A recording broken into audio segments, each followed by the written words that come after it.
Well, it's been a long one. It's been super hot, but enough to give somebody a heat stroke if you don't keep hydrated. Luckily for me, my wife is amazing and packs me tons of water so that I don't die out here of thirst. Got the footings done. All of them are done. They got to be cleaned up with a shovel, but for the most part, they're all pretty much minus like 1 inch, which is fine. I mean, unless you take forever with a machine to dig out your footings and get it absolutely laser perfect, you chalk it up, put a little extra concrete in there. It's not like it's going to hurt. Makes the building a little stronger. So I got to clean up with a shovel, finish doing the final grading work, and then put the steel in. But they're ready to go. Got to shovel that one out. That one's probably my worst one right there. But, what are you going to do? You can't get everything. So in this footing, you may notice there's a step up right there and there's a step up right there. There's actually 2 elevation step ups in the footing because of the elevation change in the building. So it wasn't originally planned that way. Originally, the whole thing was planned to have the footing at the exact same level and then do a 3-course block wall.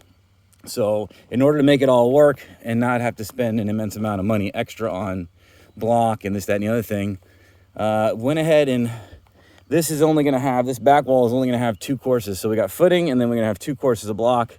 There's a step down over there towards the end. There's also a step down here. So this length here should give me the extra block that I need in order to make up for the fact that on that end way over there, it's going to be 4 courses high as opposed to 3 courses high. So some of it'll be 3. This actually right in here will be 3 courses high. All this right here, let me step over this here footing. This will all be 3 courses, and 3 courses, and then that's a step down right there to 4 courses. So that whole section is, most of that's 4, all this is 3. Should work out. I'll probably have some extra block left over. Not a big deal. When you're dealing with a project like this, you can't cry over $30 in block, and they're only I think they're $2.69 a piece with tax. So with tax it's $3 because it's sales tax here in Tennessee is 10%. Crazy, but that's what it is. But property tax is cheap. Anyway, got this dug around. Was able to get out all that old septic line. Got the septic tank exposed, so it's right there. We're ready to tie into it whenever is necessary. This piece right here is free, so I'm actually just going to sawzall that off. There's no wire in it. I pulled it out when I pulled out the long conduit, and then cut it off and then get rid of it, and then wire it up for 2 20 amp outlets, GFCI, and then get this thing inspected so we can get temporary electric out here. Disappointing though, if you remember, there was a water spigot here, a hydrant valve actually, and did not find the water line. I dug, I don't know if you can see it, but from here to that whole section right there is about 20 feet, maybe 25 feet. And I dug down about 3 feet and I did not find the water line in that area. So when we get the other Mini X out here with the smaller bucket, we'll probably have to dig again. We're going to have to dig again to try to find the water line, because I don't know where it is. It's obviously, I didn't hit it at any time going through the footing.